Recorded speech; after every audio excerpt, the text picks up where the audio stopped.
up, party people, and welcome back to my channel. So today's video is going to be a tutorial, demo, and review over the Anastasia CARLI BYBEL palette. So this is brand new, and I actually just picked it up this morning. Today was the first day it was available in stores, so I went to my local Sephora and I got my hands on it. So today we're creating the look that you're seeing on my eyeballs right now, and spoiler alert, I'm digging it. So here's what it looks like. You have a really pretty assortment of mattes, satin, shimmers, glitters. Like, I just feel like there's a really good assortment in here. And in my opinion, this is actually unique. I know. What does that mean? It seems like there's a new palette coming out like every week, and it's just deja vu. Like, they all look the same. It's just all going with the trend, and no one really stands out. And I feel like this actually stands out. Like, obviously there are a couple of shades in here that are typical for a palette, but for the majority, I feel like it's a very unique pairing, and I feel like the combinations, like, I don't know, they're different. Yeah, I think I'm gonna post swatches on my Instagram, so make sure you follow me at the Glamour Index, because I didn't include swatches in this video. But yeah, we're just gonna get right into it. But before we do, if you're new here, hello and welcome to my channel. My name is Ashley. I post videos twice a week, most weeks, and we talk about everything from makeup to skincare to hair care, all things beauty, all in one place. Make sure you go and subscribe to my channel, and also turn your bell on so that you never miss an upload. And while we're talking about it, while it's fresh on your mind, go ahead and give the video a thumbs up if you end up enjoying it. I know you haven't watched it yet, but you're gonna enjoy it. And without further ado, let's dive into the Anastasia CARLI BYBEL palette. So I've been looking at this for quite a while, trying to figure out what direction I want to take with it. And there's so much that I can do. And usually I go into like palette testing videos like, oh, I want to use as much as possible. But I really want to try to dial it down and not have the mentality of, oh, I have to use every single shade in the palette. I can do multiple tutorials with one palette. My game plan for today is to kind of stick to, I think, these like bluish gray tones in here, because I think that cooler tones are going to be the new trend for fall, which is so weird. But yeah, I think I'm going to stick to these. I am wearing like a bluish shirt, so I think it would be really coordinated.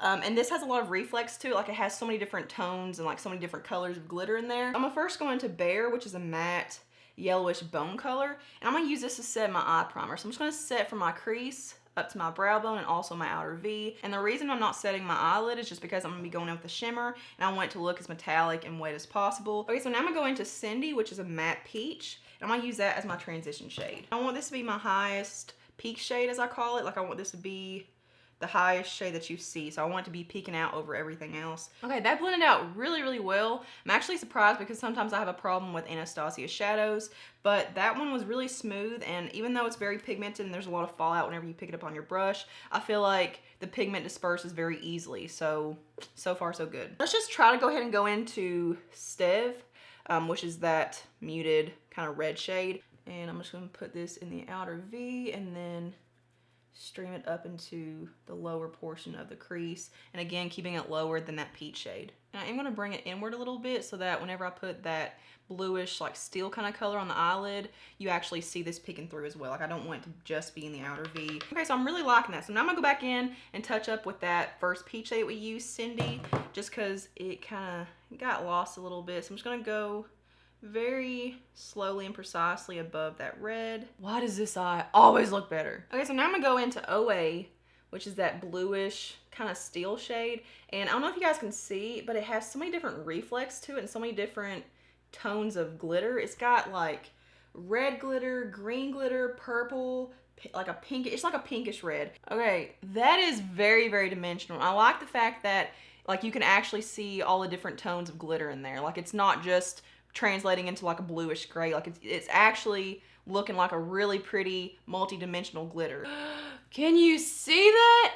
Can you see all the glitter? That is very, very pretty. I'm actually a lot happier with this than I thought I'd be. So I'm gonna go back in with that brush I used for the red, and I'm gonna raise my eyelid so it stretches my skin a little bit, and go right above the shimmer just to make sure that it fuses well into the mattes, because shimmer or glittery shades can be hard to meld into matte shades, but that is very, very pretty. So I think just to kind of spice it up, just to, I don't know, make it look a little different, I'm gonna go into Aura, which is like a maroonish glitter. It kind of has like, I don't know, like a pinky gold, like it's almost like a rose gold in a way too. So I'm gonna take that on my finger as well and just pop this right in the center just to add some dimension and just to make it look really, I don't know, multi-tonal. I don't know how this is gonna work.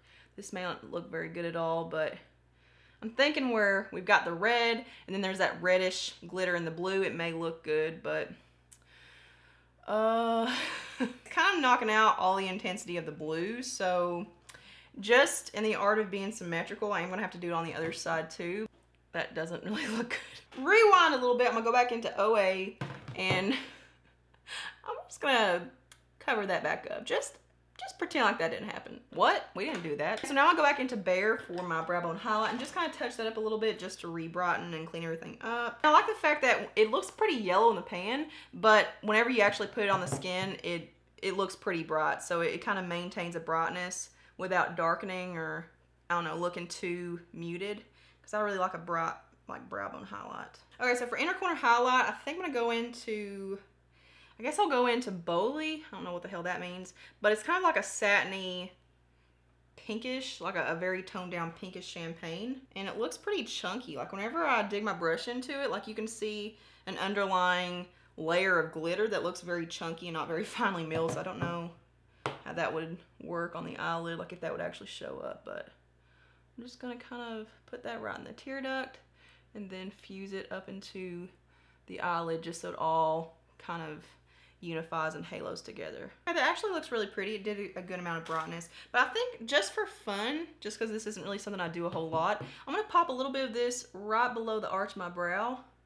I know a lot of people like a shimmery brow bone highlight. I personally don't, but just because it's like a satiny finish and I don't know, just because we're playing, let's just do it. I will say I do see a little bit of that chunk, but I don't think it's as bad as what it looks like in the actual pan. So I think I'm gonna go off camera and do some eyeliner and mascara and probably go ahead and finish up the rest of my face, and I'll come back and show you guys what I wanna do for the lower lash line. Alrighty guys, I'm back, the rest of my face done, and I am so excited. Like I am having such a good makeup day right now, and I'm feeling so good about this, and I didn't think I'd be this impressed with the palette. Like I figured I'd like a couple of shades in here, but honestly when I first looked at it, like I had a couple of ideas. Like I could see the vision behind it, but like the way this is pairing together, I would have never expected it to work this well. Even this Aura shade, that reddish copper that I put on the center and then I went back over it with OA, that bluish glitter, that Aura shade's still pulling through. So it did add a really pretty like reddish dimension, and it kind of brought out the overall red tone in the look. Like it just makes it look very complimentary and just kind of ties everything together.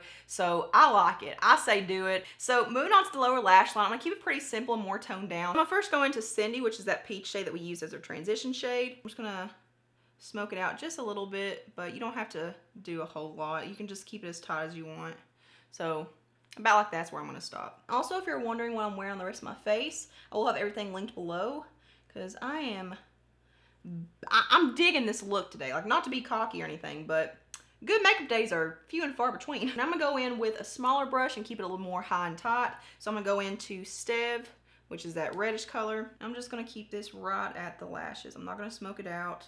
Again, I want that peach shade to be what's peeking out over everything else. So I'm gonna go back in with that inner corner highlight, that Bowley, and just touch it up a little bit right here, and then also drag it down to the inner portion of the lower lash line a little bit just to keep everything bright. And then mascara, and that's it. All right, so that is my first look with the CARLI BYBEL palette. So yeah, I love the way this looks. I think we've established that. I love the way it pairs with my blue shirt. I'm feeling 50 shades of coordinated right now. I think I'm gonna get a lot of use out of this palette. I feel like you can create so many different looks with it, you know, from natural to more bold. I feel like there's not really anything like this on the market right now, so I mean, I love that. Like, I love originality and uniqueness. And in my opinion, this is arguably the best formula from Anastasia as far as the shadows go. And I know that everyone loves Anastasia shadows. Everyone loves a super opaque pigmented eyeshadow that's good for swatching, but in my opinion, that can go south real quick. I feel like the Soft Glam palette was like that. Like, it was just, there's too much pigment. It's not good for every day because it's just like I don't want to spend 15 minutes on one eyeshadow. And I don't really harp too much about the packaging just because I feel like the industry places too much importance on packaging and how something looks, but it is very aesthetically pleasing. I love the fact that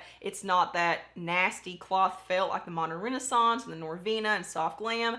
That gets dirty so fast. I don't like that at all, so I like the fact that it's actually like a cleanable texture. Yeah, that is it for my review and my first tutorial using the Anastasia CARLI BYBEL palette. I hope you guys enjoyed it. And if you want to see more looks with this palette, then make sure you let me know in the comments below, because I really don't like when YouTubers like rave about something and then you never see it again. So I really like to put what I buy to good use, not only for me, but also for you guys. So yeah, let me know if you want to see more with this. And if you haven't already, give this video a thumbs up if you enjoyed it and subscribe to my channel, and I will see you guys in my next one. Mwah.